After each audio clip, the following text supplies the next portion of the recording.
How far would you go to defend what you love? Would you fight back or let the world take everything from you?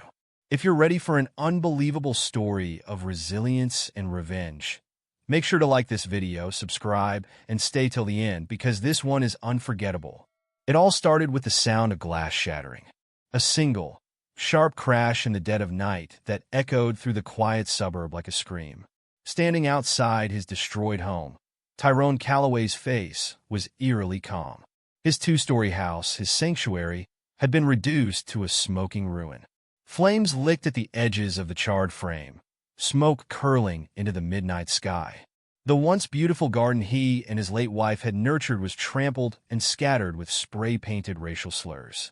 Tyrone stood frozen, the fiery glow illuminating his scarred knuckles and the tattoo of an anchor hidden beneath the sleeve of his worn hoodie.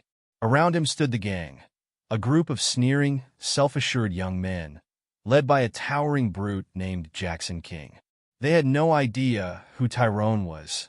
No idea that the quiet, unassuming man standing before them had once been the Navy SEAL responsible for operations so dangerous. Even his own government pretended they didn't exist. They saw only a black man in his 40s, living alone on a block where no one looked like him. They laughed, their jeers filling the air like poison. Tyrone didn't flinch. He didn't shout. He didn't even blink.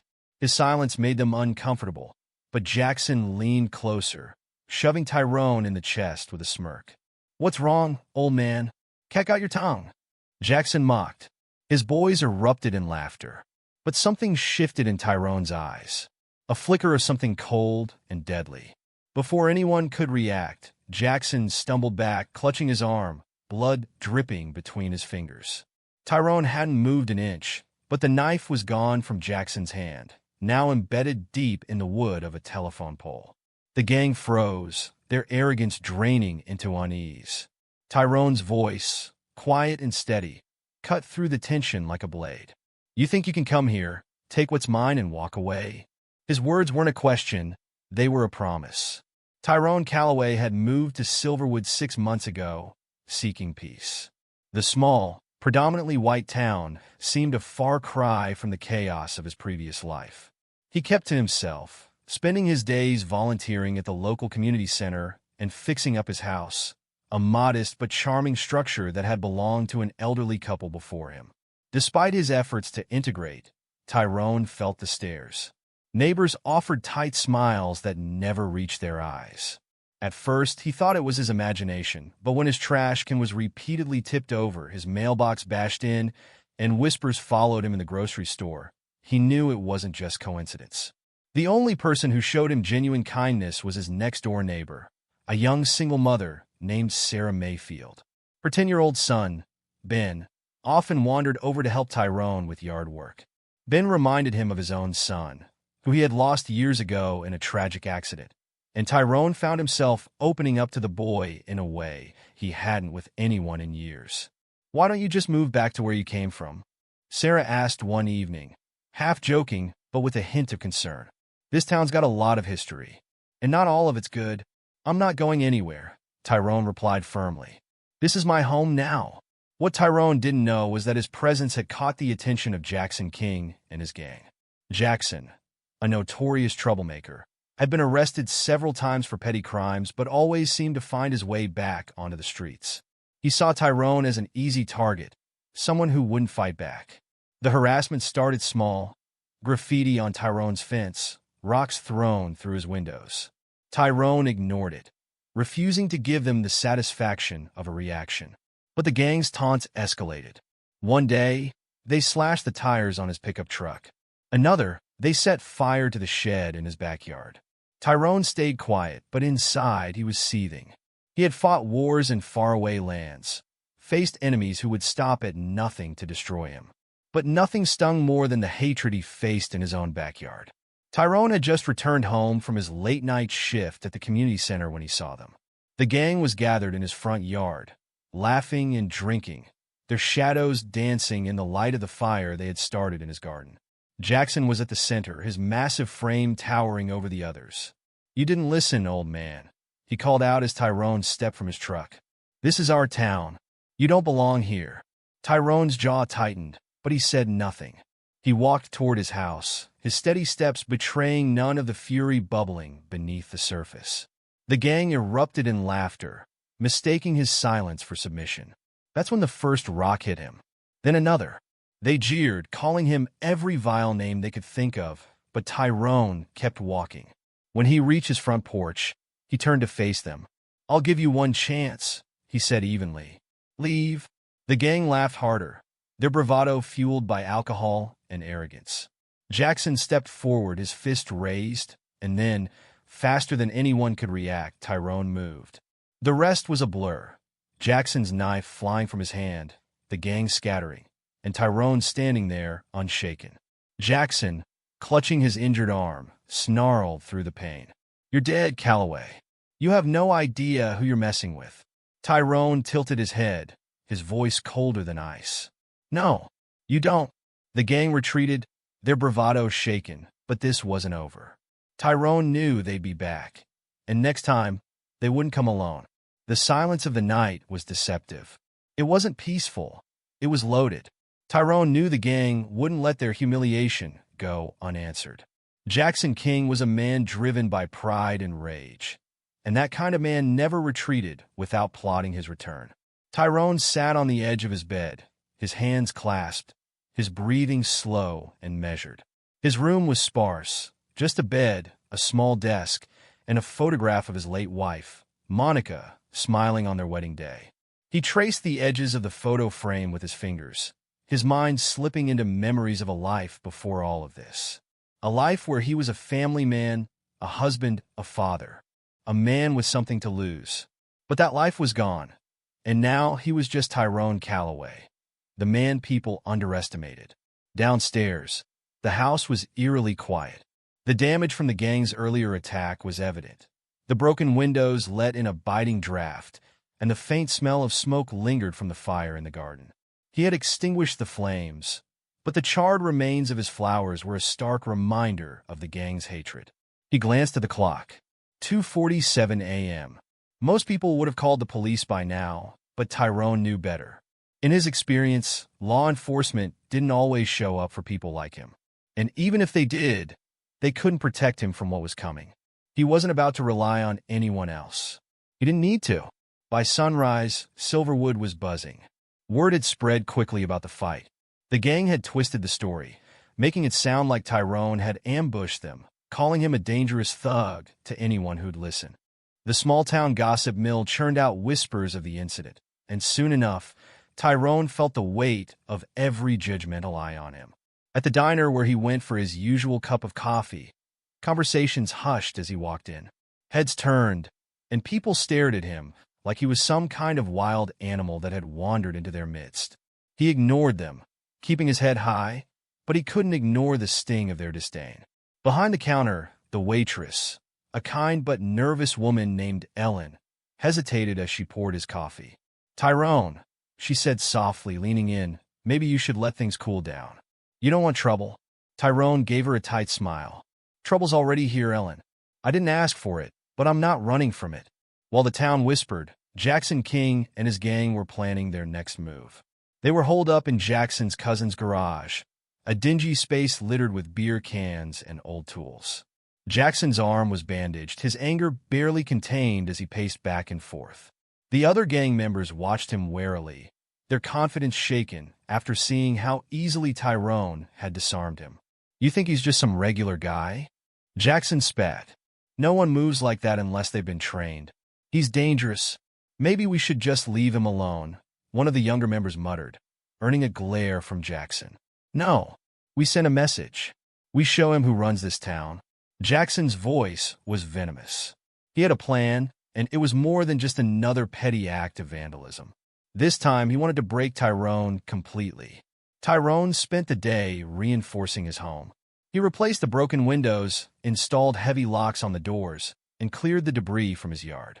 As he worked, he thought about the men he had fought overseas, men who had underestimated him, just like this gang. He thought about the missions he had led, the lives he had taken to protect his own. Those memories didn't haunt him. They were a part of him, a reminder of what he was capable of. By evening, he was ready. He sat on his porch with a cup of coffee, watching the sun dip below the horizon. He wasn't nervous. He wasn't scared.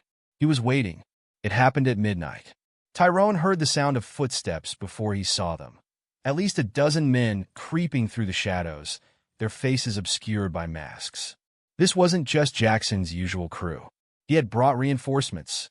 They surrounded the house, armed with bats, chains, and knives.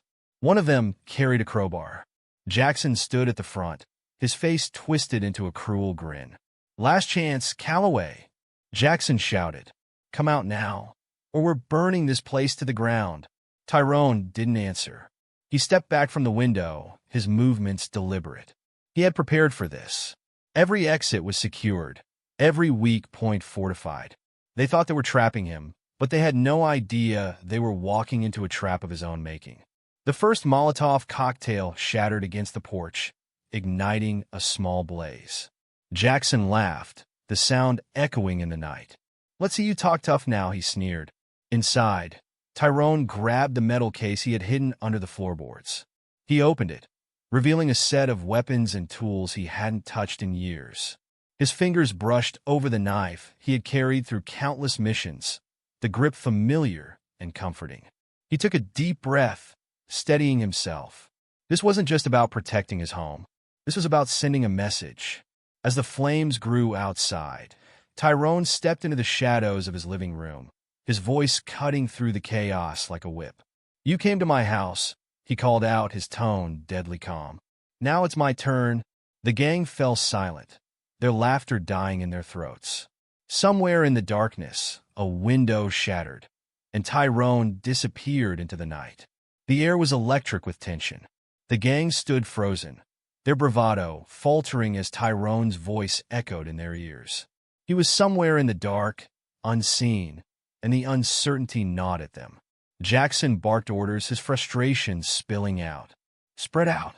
Find him. He's just one man." But even he couldn't mask the unease in his tone. The sound of shattering glass to the left made them jump, their nerves already frayed. One of the gang members, a wiry man named Kyle, edged toward the noise, gripping a bat tightly in his sweaty hands. "It's nothing," he muttered, trying to reassure himself. But then, from nowhere, Kyle let out a strangled yelp. The others spun around, only to find him sprawled on the ground, clutching his leg. Tyrone had appeared and disappeared in a flash, leaving behind nothing but the sound of retreating footsteps. Tyrone moved like a shadow, silent and precise. He knew the layout of his property better than they did. Every blind spot, every choke point. The gang had come to destroy him, but now they were the prey, and he was the predator. Another gang member, Paul, ventured too close to the shed, the glow of his flashlight bouncing off the broken windows.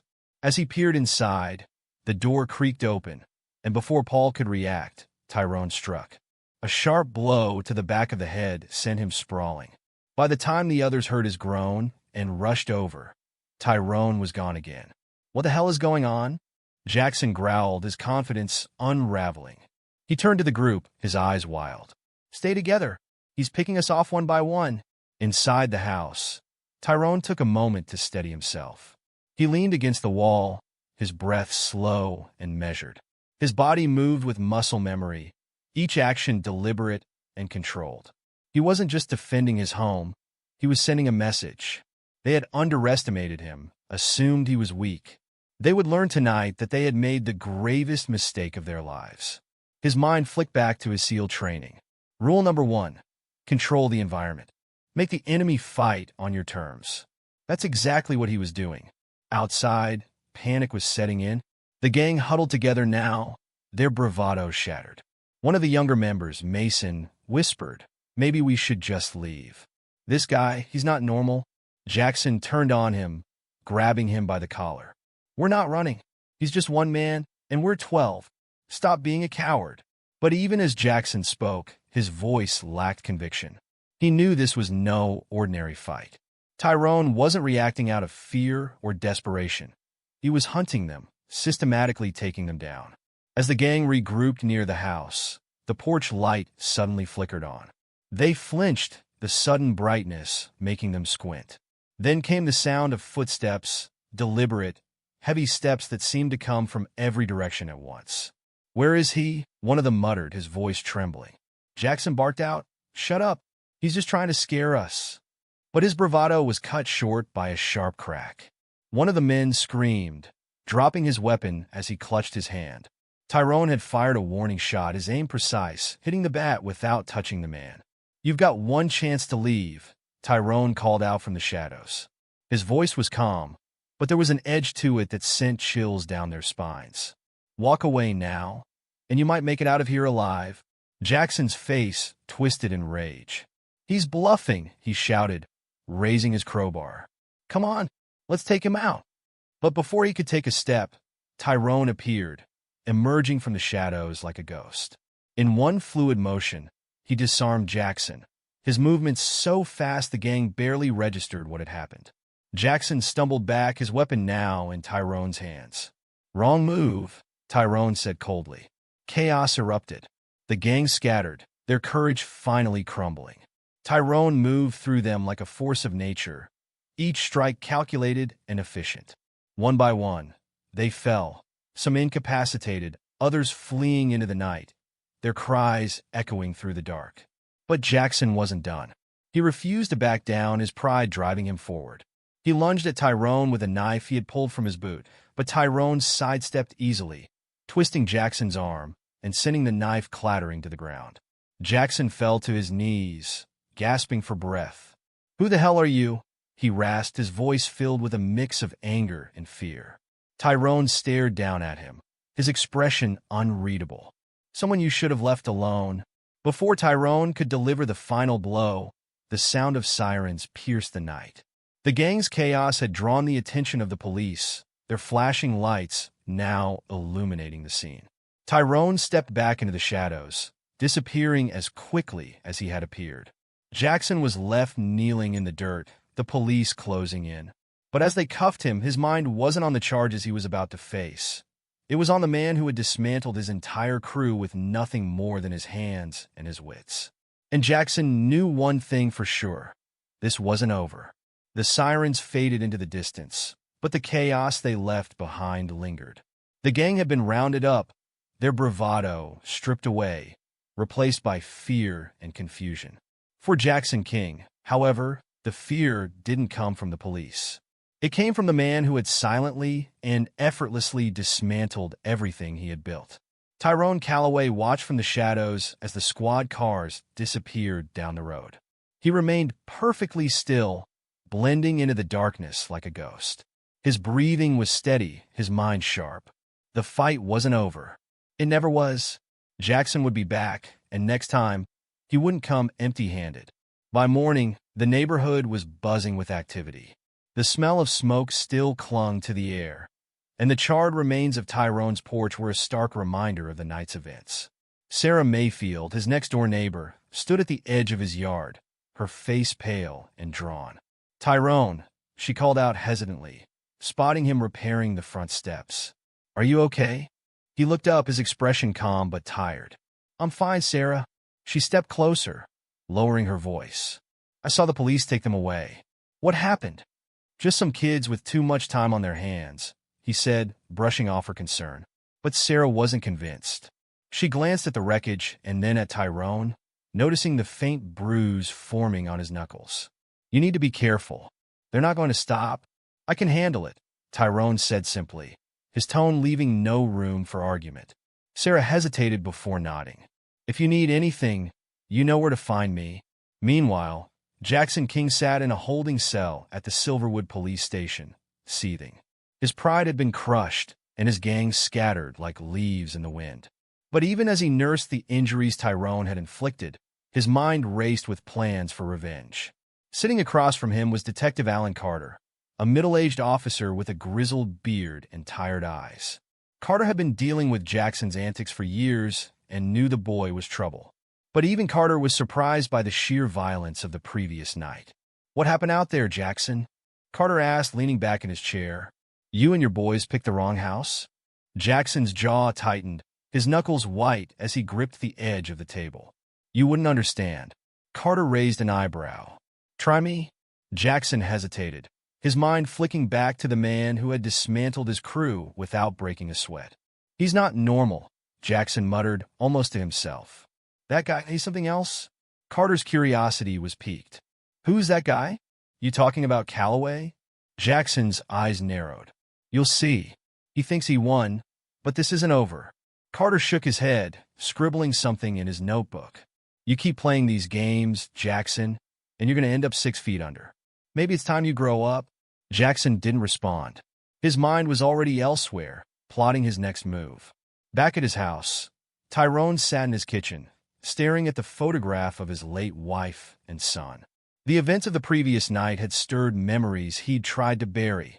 Memories of the war, of missions gone wrong, of lives lost. He wasn't proud of the things he'd done, but they had shaped him into the man he was today. He reached for his phone, scrolling through his contacts until he found the name he hadn't called in years: Marcus Hayes. Marcus had been his closest friend in the SEALs, a man who understood the burden of their shared past. Tyrone hesitated, his finger hovering over the call button. He didn't want to drag Marcus into this, but he couldn't shake the feeling that he might need backup. Before he could decide, there was a knock at the door. Tyrone tensed, his instincts kicking in.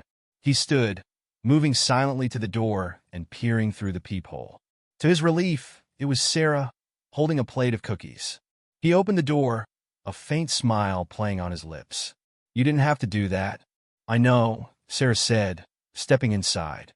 "But I figured you could use some kindness after everything." They sat in the living room, the cookies untouched on the table between them. Sarah hesitated before speaking. "Tyrone, I know you don't like to talk about your past, but I think you should. Whatever's going on, it's bigger than just a bunch of stupid kids." Tyrone met her gaze, his expression unreadable. "You're right. It is." For the next few days, things were quiet. The gang was gone. The town returned to its usual routine, and Tyrone focused on repairing the damage to his home.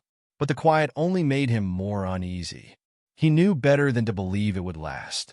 Then, one evening, as the sun dipped below the horizon, a package arrived on his doorstep. It was unmarked, wrapped in plain brown paper. Tyrone picked it up, his instincts on high alert. He carried it to the kitchen and carefully opened it. Inside was a note scrawled in messy handwriting. "You thought last night was bad? We're just getting started." Underneath the note was a photograph of Sarah and her son, Ben, taken from a distance. Tyrone's stomach dropped, his hands tightening into fists. This wasn't just about him anymore. They were targeting the people he cared about. Tyrone's expression hardened, the fire in his eyes reigniting. He picked up his phone, dialing Marcus Hayes without hesitation. "We've got a problem," Tyrone said when Marcus answered. "I need your help." The response was immediate. "I'm on my way." As Tyrone hung up, he glanced at the photograph again. The gang had made their move. Now it was his turn. The room was dimly lit, and the air felt heavy. Tyrone sat at his kitchen table, the photograph of Sarah and Ben spread out in front of him. His hands rested on the wood surface, his fingers steepled, his expression grim. The message was clear. The gang wasn't done. They weren't just coming for him. They were coming for the people he cared about. A knock at the door broke the silence. Tyrone rose quickly, his body tense. He moved to the window, glancing outside before opening the door a crack. Standing on the porch was Marcus Hayes, his oldest friend and former SEAL teammate. Marcus was a large man with a quiet presence, his muscular frame covered by a simple black jacket. "I got here as fast as I could," Marcus said, stepping inside. "What's going on?" Tyrone handed him the photograph and the note. Marcus's face darkened as he read the message. "This isn't some small-town punks anymore," he said, his voice low. "They're escalating?" Tyrone nodded. "They think they can intimidate me. But now they've crossed the line." For the next few hours, the two men discussed their strategy. Marcus, ever the tactician, walked through scenarios while Tyrone filled him in on everything that had happened. They mapped out the town, identifying potential ambush points and safe zones. "We can't wait for them to come to us again," Marcus said. "We need to hit them first." Tyrone considered this. "If we do that, we'll be playing their game. They'll come back harder. I need to send a message that stops this for good." Marcus leaned back in his chair, his sharp eyes studying Tyrone. "You're thinking long-term?" This isn't just about me. It's about Sarah, Ben, and anyone else they might drag into this. I'm not letting that happen. Marcus nodded. All right. Then we make sure they never even think about coming back. Across town, Jackson King was back in his cousin's garage, his arm still in a sling from the previous confrontation. Around him sat a mix of his original gang and a few newcomers. Many had called in from neighboring towns. These weren't teenagers looking for trouble. These were hardened criminals, the kind who thrived on chaos. We've got the numbers now, Jackson said, his voice filled with venom. And this time we're going all in. No more games. One of the newcomers, a bald man with a scar running down his cheek, leaned forward. You're talking about a full-on war. You sure this guy's worth it? Jackson slammed his fist on the table. He humiliated us, took everything we built, and made us look like fools. I'm not walking away from that. The man smirked. All right, but if we're doing this, we're doing it my way. Jackson hesitated, but eventually nodded. Whatever it takes. The next day, Tyrone walked over to Sarah's house. She was on the porch, watching Ben play in the yard. Her face lit up when she saw him, but her smile faded when she noticed the serious expression on his face. Sarah, we need to talk, Tyrone said. She invited him inside, her concern growing. Tyrone showed her the photograph and the note. Her hands trembled as she held the picture, her eyes wide with fear. They took this from outside your house, Tyrone said. They're trying to scare me by going after you and Ben. Sarah's voice wavered. What do we do? I'm going to make sure you're safe, Tyrone said firmly. But I need you to trust me. Keep your doors locked, stay inside at night, and call me if you see anything suspicious. Sarah nodded, but her fear was palpable. I don't understand, Tyrone. Why are they doing this? They think they can break me, Tyrone said, but they don't know who they're dealing with. That night, Tyrone and Marcus put their plan into action. They drove to a remote part of town where Jackson's gang was known to hang out, a dilapidated warehouse on the outskirts. The goal wasn't to start a fight, but to gather intel and send a warning. The warehouse was dark, its windows boarded up, but faint voices echoed from inside. Tyrone and Marcus moved silently, their years of training making them nearly invisible. They slipped into the building, staying in the shadows as they observed the gang. There were more of them than Tyrone had anticipated, at least 20 men, all armed. Jackson stood at the center, barking orders as the others loaded weapons and mapped out their next move. Tyrone leaned toward Marcus. They're gearing up for something big. Marcus nodded. Then we need to hit them before they hit you. With a quick nod, the two men set their plan in motion.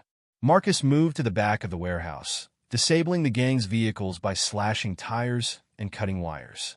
Meanwhile, Tyrone left a message they wouldn't forget. Using spray paint, he scrawled across the wall, I see you. As the two men slipped away into the night, the gang discovered the sabotage.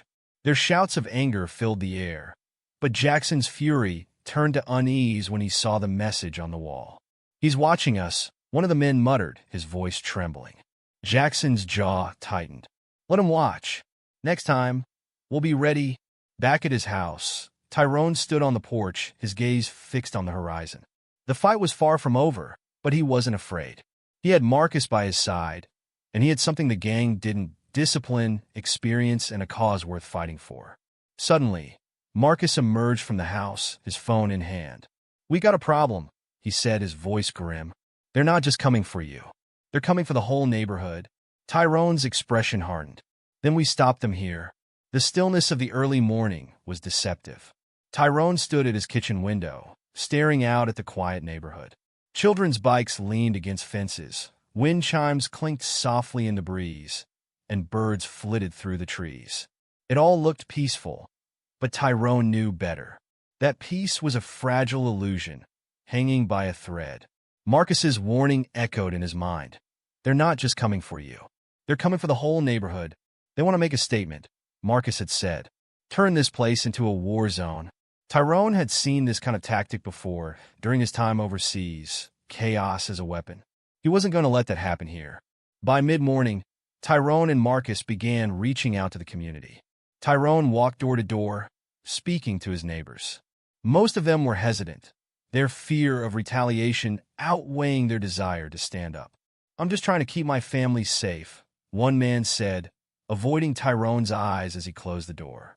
Others, like Sarah Mayfield, were more supportive. "Whatever you need," Sarah said, her voice firm despite the fear in her eyes. "I'm not letting them take over." By the end of the day, Tyrone had assembled a small group of willing participants. They weren't fighters, but they were determined to defend their homes. Marcus took charge of training them, showing them how to set up basic defenses and communicate effectively in case of an attack.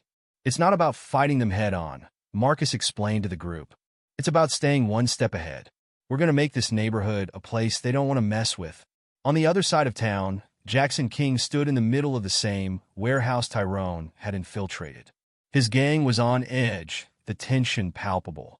The sabotage had rattled them, but Jackson's fury kept them in line. "This is it," Jackson said, his voice low and dangerous. "We hit them hard. We show them what happens when you mess with us." The scar-faced man from the previous meeting stepped forward. "We've got everything we need. Trucks, weapons, the works. But you sure about this, Jackson? The guy you're after, he's not normal." Jackson's eyes burned with determination. "That's why we take him out first." Back at Tyrone's house, the two SEALs worked tirelessly. They had converted the quiet home into a fortress, complete with reinforced windows, booby traps, and escape routes. Every corner of the property had been carefully prepared for what was coming. "Remember," Marcus said as they finished setting up the last defense, "they're expecting chaos. We give them precision." Tyrone nodded. "This isn't about just surviving. It's about making sure they don't come back." That evening, Tyrone stood in his yard, watching as the sun dipped below the horizon. The air was heavy, thick with the promise of what was to come. He thought of his late wife and son, of the life he had lost, and the life he was now fighting to protect. Marcus joined him, leaning against the fence. "You think they're ready?" he asked, nodding toward the group of neighbors who had joined their cause. "They're scared," Tyrone said. "But sometimes fear is what keeps you sharp." Marcus smirked. "That's why I stuck with you all those years. You always knew how to turn fear into fuel." Tyrone didn't respond. He didn't need to. The bond between the two men spoke louder than words. It started just after midnight. A convoy of trucks rumbled into the neighborhood, their headlights off, engines purring softly. Inside each vehicle, gang members sat armed and ready, their faces hardened with determination. The first truck stopped at the entrance to the street, its occupants spilling out to cut the power lines. The neighborhood was plunged into darkness, and the gang moved quickly, their movements rehearsed. But Tyrone and Marcus were ready. As the gang approached the first house, a tripwire snapped, triggering a flashbang that erupted in a blinding burst of light and sound.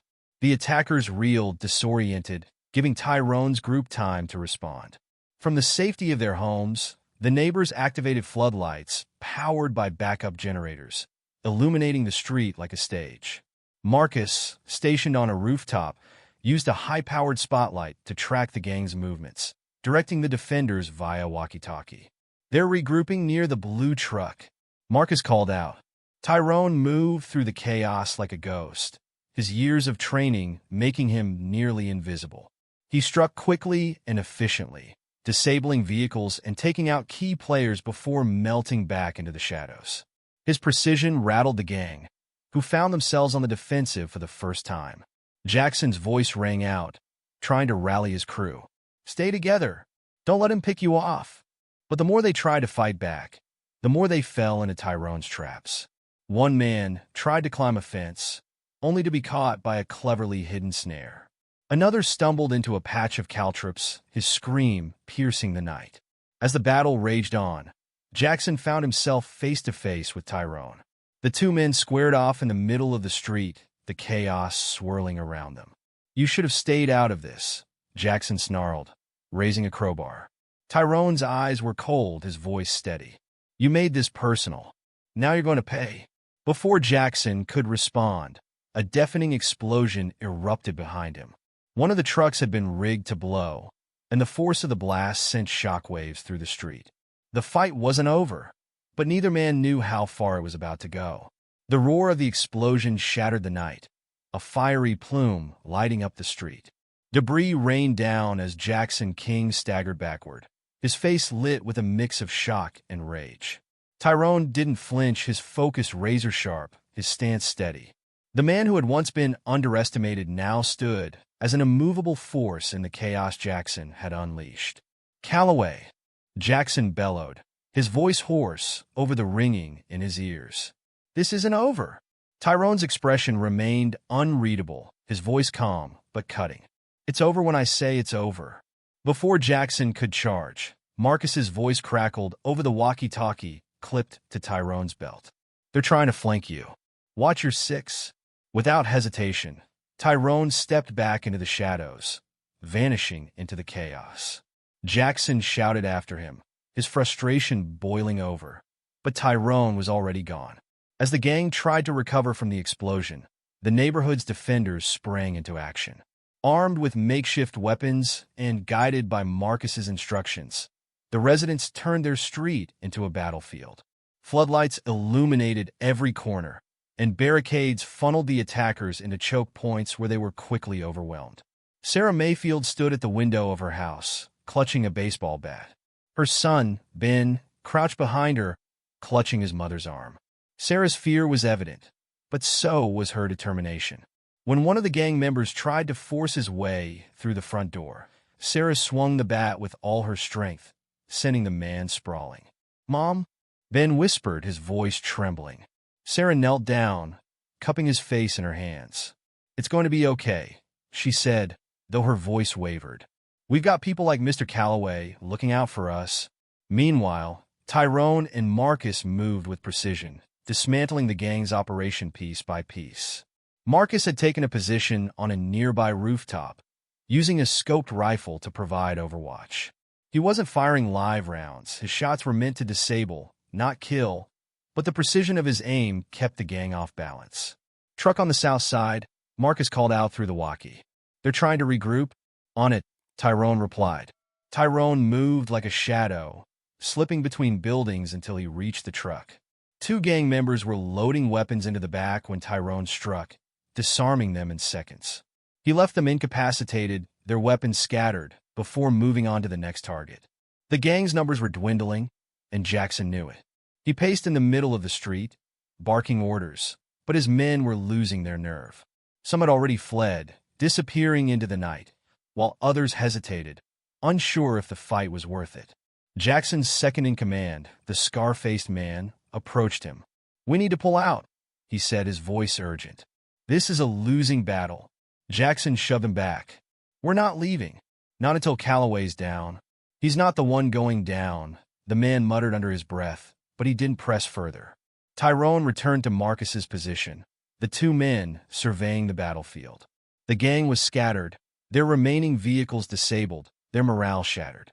But Tyrone wasn't ready to let them walk away. Not yet. "They'll regroup if we let them go," Marcus said.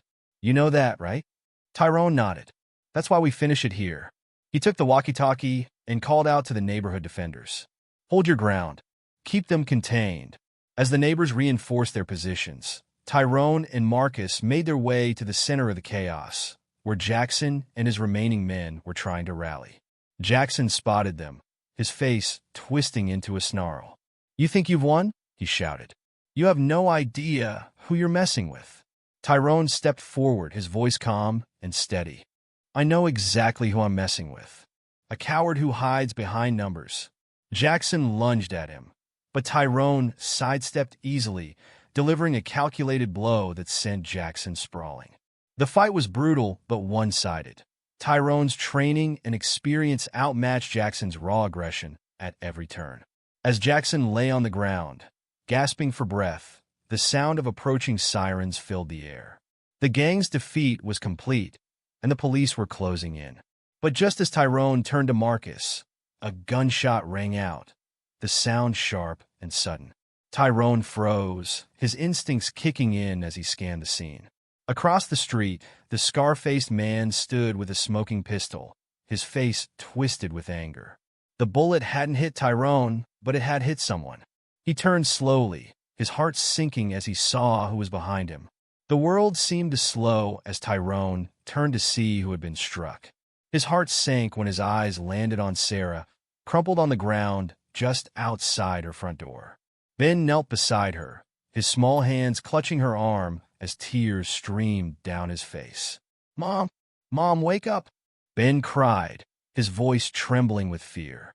Tyrone's chest tightened, anger surging through him like a tidal wave. He clenched his fists, his focus snapping back to the scar-faced man who had fired the shot. The man smirked, clearly pleased with himself, but the satisfaction on his face vanished the moment Tyrone took a step forward. "Big mistake," Tyrone growled, his voice cold and deadly. Before the scar-faced man could react, Tyrone closed the distance between them, moving with a speed and precision that left the gang member defenseless. Tyrone disarmed him in one fluid motion, the gun skidding across the pavement. The man swung wildly, but Tyrone ducked and countered with a blow to his ribs, sending him staggering back. "You think you're tough?" Tyrone said, his voice low and sharp. "You have no idea what tough is." The scar-faced man tried to recover, but Tyrone didn't give him the chance. A swift kick to the chest knocked him to the ground, and Tyrone stood over him, his fists clenched. Meanwhile, Marcus rushed to Sarah's side, crouching beside her as Ben sobbed. Marcus quickly assessed the wound, a graze to her side. It wasn't fatal, but it was deep enough to bleed heavily. "She's going to be okay, kid," Marcus said, his voice calm but urgent. "We just need to stop the bleeding." Using a torn piece of his shirt, Marcus applied pressure to the wound, keeping Sarah conscious. "Stay with me, Sarah," he urged. "We're not losing you tonight." Ben looked up at Marcus with wide, tear-filled eyes. "Is my mom going to die?" Marcus shook his head. "Not if I have anything to say about it." Across the street, Jackson was trying to rally his remaining men, but the fight had left them shaken. Most of the gang had fled or been incapacitated, and the few who remained were too scared to act.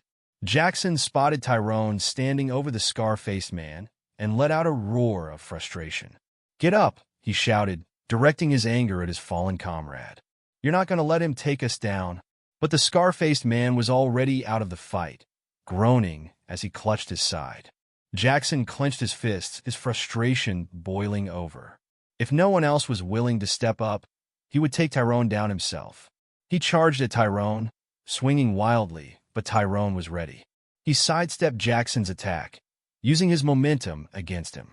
Jackson stumbled but quickly recovered, his face contorted with rage. "You think you're better than me?" Jackson spat, circling Tyrone like a predator. "You're just a washed-up soldier hiding in a small town?" Tyrone's eyes narrowed. "And you're just a bully who doesn't know when he's beaten." The two men clashed, their fists flying.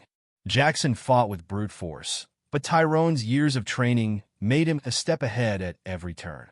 Each strike Tyrone delivered was precise, his movements calculated. It wasn't long before Jackson was on the ground, struggling to stand. The sound of sirens grew louder, the flashing lights illuminating the street as squad cars pulled up. Officers poured out, shouting commands as they took control of the scene. The remaining gang members surrendered, their weapons discarded as they raised their hands. Tyrone stepped back from Jackson, his breathing steady despite the fight. He raised his hands as the officers approached, showing he wasn't a threat. One of the officers, Detective Alan Carter, stepped forward. "Calloway," he said, his tone a mix of respect and disbelief. "You've been busy." "They came for me," Tyrone said simply. "I just defended what's mine." Carter nodded, taking in the scene, the disabled vehicles, the scattered gang members, and the bloodied street. "Looks like you handled it." As paramedics arrived, Marcus waved them over to Sarah. They quickly assessed her wound, loading her onto a stretcher as Ben clung to her hand. "Mom, don't go!" Ben cried, his voice breaking. Sarah reached out, her voice weak but steady. "I'll be okay, sweetie. Stay with Mr. Calloway."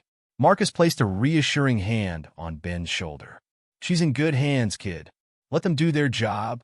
Tyrone watched as the ambulance sped away, his jaw tight. This fight had pushed too far. It was no longer about defending his home. Now it was about ensuring that no one in Silverwood ever had to live in fear again. As the police rounded up the gang and the chaos began to settle, Carter approached Tyrone, lowering his voice. "This isn't over," Carter said. "These guys? They're part of something bigger. You've stirred up a hornet's nest." Tyrone's expression didn't waver. "Let them come." Carter shook his head, his concern evident. "You might have won the battle, but the war's just beginning." The town of Silverwood was trying to return to normal, but the scars of the previous night were everywhere. Burned-out cars sat abandoned on the street. Shattered glass sparkled underfoot, and boarded-up windows gave the once quaint neighborhood a sense of foreboding. For Tyrone Calloway, normal was no longer an option. The fight had escalated far beyond what anyone had expected, and Detective Carter's words haunted him. They're part of something bigger. Tyrone sat on his porch, his gaze fixed on the horizon. His knuckles were bruised, his body sore, but his mind was clear. The fight wasn't over. If Jackson's gang was connected to a larger operation, they wouldn't take this defeat lying down. Marcus joined him, holding 2 steaming mugs of coffee. "You look like you're already planning the next move," Marcus said, handing Tyrone a cup. "I don't plan to wait for them to come back," Tyrone said. "We need to find out who's pulling the strings." Marcus nodded. "You've always been proactive. That's what made you a good leader." Tyrone glanced at him. "This isn't about leading, Marcus. It's about surviving." While the neighborhood worked to clean up the aftermath, Jackson King sat in a holding cell at the Silverwood Police Department. His face was swollen from the fight, and his arm hung limp in a makeshift sling. Across from him sat Detective Carter, a cup of coffee in his hand. "You're in a lot of trouble, Jackson," Carter said, his tone calm but firm. "Arson, assault, weapons charges. You're looking at decades in prison." Jackson leaned back, a smirk tugging at his swollen lip. "You think I'm scared of prison? I've got friends who can get me out of any cell you put me in." Carter raised an eyebrow. "Friends like who?" Jackson's smirk faded slightly, but he didn't respond.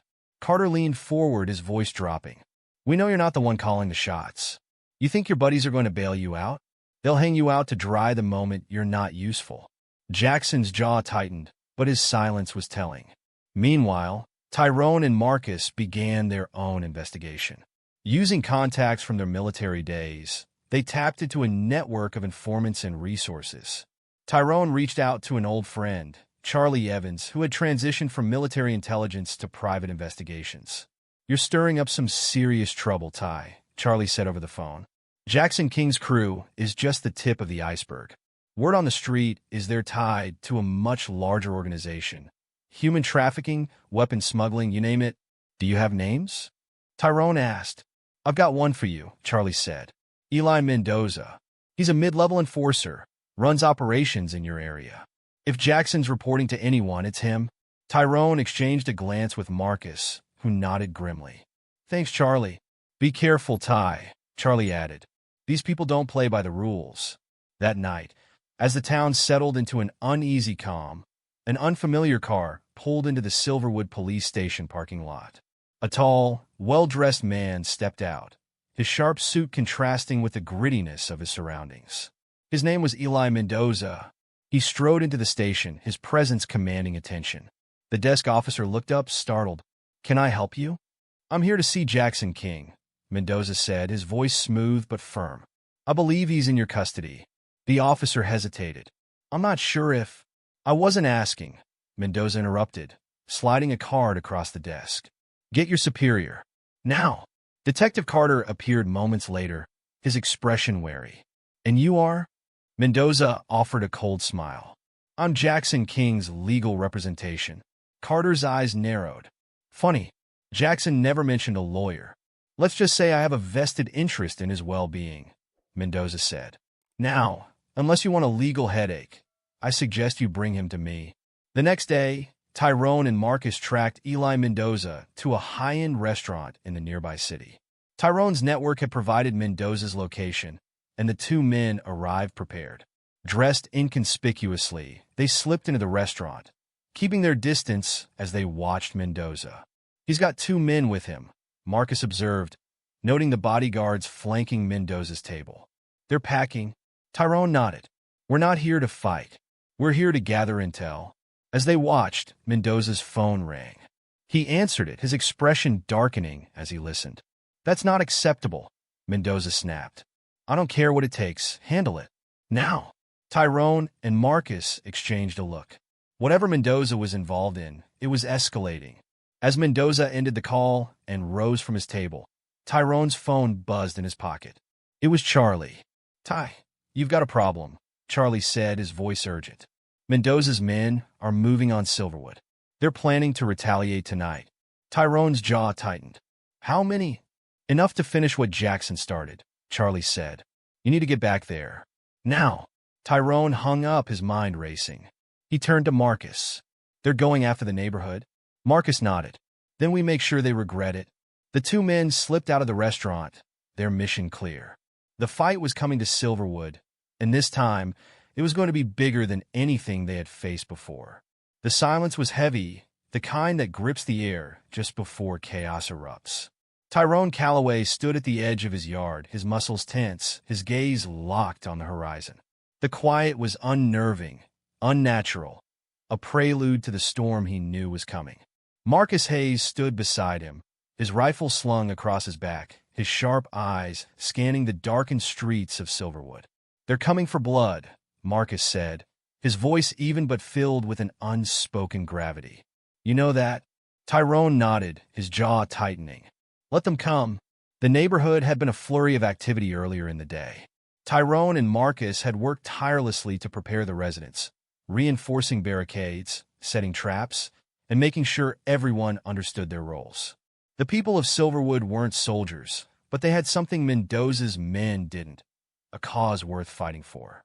Sarah Mayfield, recovering at home after her injury, had insisted on helping despite her weakened state.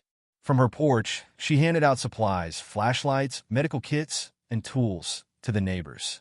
Her young son, Ben, had refused to leave her side, his small hands clutching at her shirt as he watched the preparations with wide, worried eyes. Tyrone stopped by her porch one last time, his presence as steady as a lighthouse in a storm. Are you ready? He asked gently. Sarah nodded, though her face was pale. I think so. The barricades are up, and Ben will stay inside with me. Tyrone crouched down to meet Ben's eye level.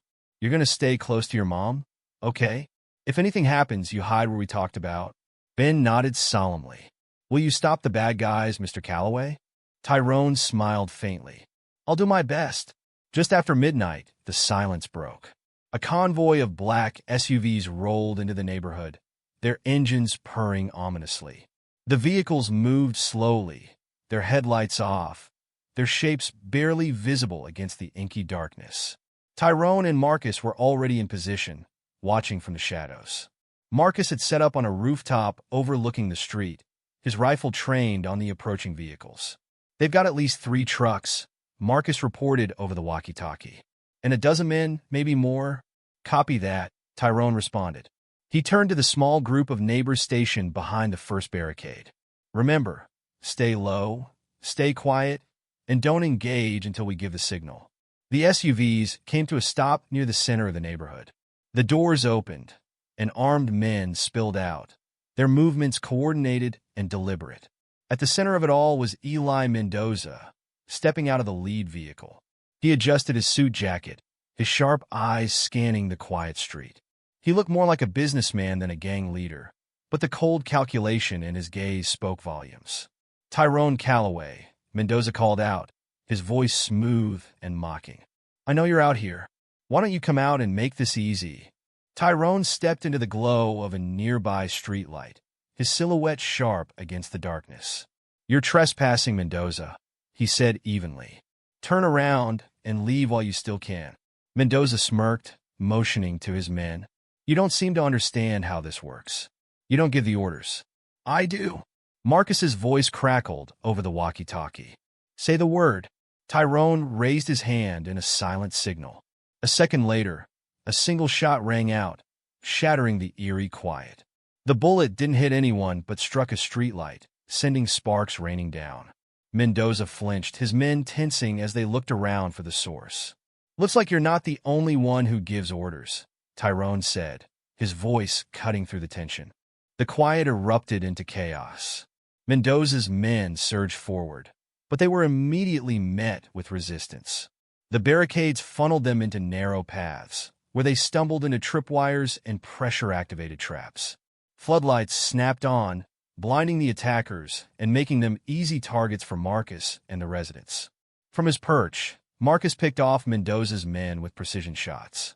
He wasn't aiming to kill, but his rounds struck hands, knees, and shoulders, effectively neutralizing threats. South Barricade, Marcus called over the walkie. They're regrouping near the blue pickup. Tyrone moved swiftly, flanking the attackers as they tried to breach the defenses. He struck with the efficiency of a predator, taking out one man after another with quick, brutal precision. One attacker swung at him with a crowbar, but Tyrone ducked and delivered a calculated strike to his ribs, sending him crumpling to the ground. In the chaos, Mendoza advanced with a small group of his most trusted men. He wasn't interested in the neighborhood or the residents. His focus was on Tyrone. Spotting him in the melee, Mendoza drew his pistol and shouted, "Calloway, you've caused me enough trouble." Tyrone turned, locking eyes with the man who had orchestrated the night's terror. "This isn't trouble," Tyrone said. "This is justice." Mendoza fired, but Tyrone was already moving. The shot missed, and Tyrone closed the distance between them in a heartbeat. He disarmed Mendoza with a swift motion, sending the pistol skidding across the pavement. The two men clashed, their fight raw and brutal. Mendoza was strong, but Tyrone's training and experience gave him the upper hand. He drove Mendoza back with a series of calculated strikes, each blow weakening the man's resolve.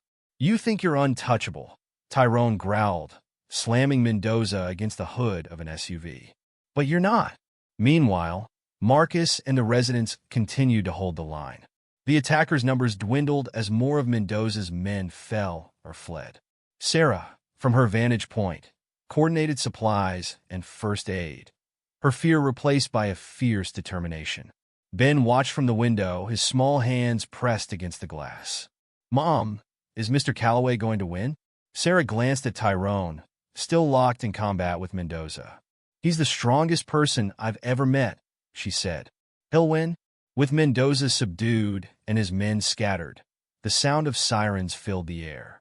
Police cars flooded the street, their flashing lights signaling the end of the battle. Officers quickly rounded up the remaining attackers, their weapons discarded as they surrendered. Tyrone stepped back from Mendoza, breathing hard. Mendoza glared up at him, his face battered but defiant. "You think this is over?" he hissed. "You don't know who you're dealing with." Tyrone's expression didn't waver. "Neither do you." As the police took Mendoza into custody, Detective Alan Carter approached Tyrone, his face a mix of respect and disbelief. "You've done a hell of a job here," Carter said. "But this could have gone south fast." "It didn't," Tyrone replied simply. "Because we were ready." Carter shook his head. "You've stirred up a hornet's nest. Mendoza isn't the top of the chain. There are bigger players out there. Let them come," Tyrone said, his voice steady. In the days that followed, Silverwood began to rebuild. The neighborhood was scarred, but its spirit remained unbroken. Tyrone became a symbol of resilience, though he shied away from the spotlight. He didn't fight for recognition. He fought to protect what mattered. One evening, as the sun set over the quiet town, Ben ran up to Tyrone with a drawing in his hands. It depicted Tyrone standing tall, shielding the neighborhood from shadowy figures. "Is this me?" Tyrone asked, smiling. Ben nodded. "You're our hero." Tyrone ruffled the boy's hair. "Thanks, kid." As the sun dipped below the horizon, Tyrone allowed himself a rare moment of peace. He knew the fight wasn't truly over, but for now, Silverwood was safe, and that was enough.